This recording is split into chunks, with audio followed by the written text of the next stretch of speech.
Bonjour, alors là, tonton Pierrot, eh ben, il n'est pas très content.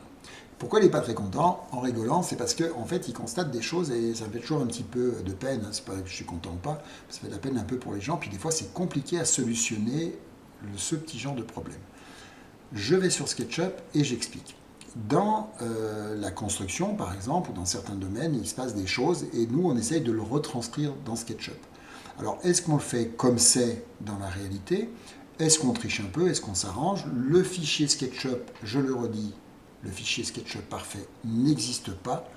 C'est vous qui êtes responsable de votre fichier, c'est vous qui allez montrer ce que vous voulez. Donc, on fait comme on a envie par rapport à ça, par rapport à nos besoins dans SketchUp. Concernant tout ce qui est aménagement, là, les maisons, les appartements, ce que vous voulez, il y a souvent quelque chose, c'est que on va par exemple des fois monter les murs, on va importer un plan, on va dessiner sur le plan, mais on ne va pas forcément dessiner le sol sur lequel on va venir mettre les éléments. Donc ça c'est important.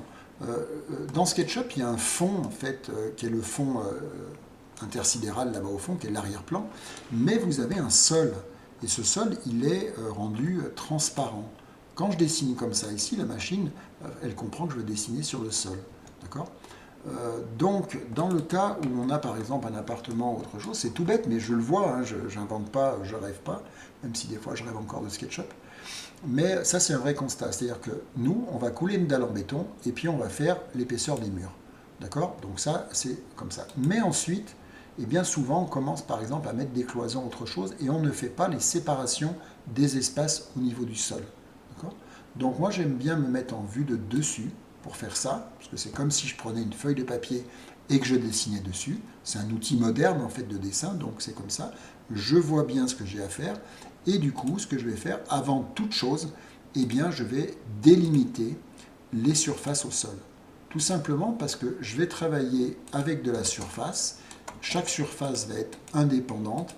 Je vais pouvoir mettre de la matière sur ces différentes surfaces, du carrelage, du parquet, etc. Et c'est normal puisque c'est un peu le travail. Je parle de surface au sol, mais c'est pareil pour les murs.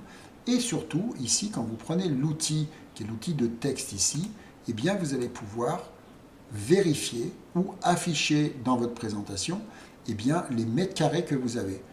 Voilà, mètres carrés, c'est intéressant parce qu'on va pouvoir dire, voilà, mon client, il voulait une chambre de 9 mètres, de 12 mètres ou peu importe, j'y suis pas et je modifie. Et à partir de là, vous allez pouvoir aussi être plus précis parce que vous allez décider de à quel endroit je monte ma cloison.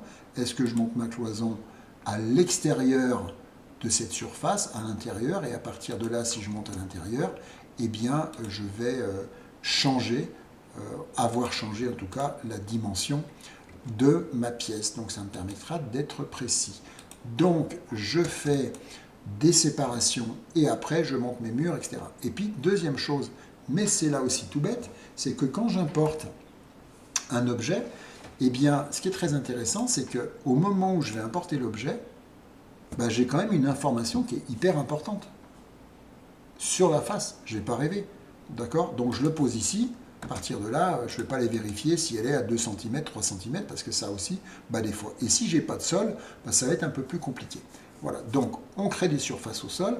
Alors je vais quand même monter les murs parce que c'est aussi ici ce qui peut être intéressant. C'est-à-dire que là, la partie qui est ici est indépendante de celle-là, donc papier peint, peinture ou ce que vous voulez. Et là aussi, possibilité d'afficher du mètre carré. Et puis quand je suis en vue de dessus, si je double-clique, à la fin pour ma présentation, je vais pouvoir afficher du mètre carré, éventuellement du texte aussi si je veux modifier mon texte. Donc pensez à ça quand vous travaillez, ça sera aussi très certainement plus facile parce qu'une fois que vous avez monté les cloisons, meublé et compagnie, pour passer sous les cloisons, pour faire vos délimitations, bon courage. Là vous penserez à tonton Pierrot. Merci, au revoir.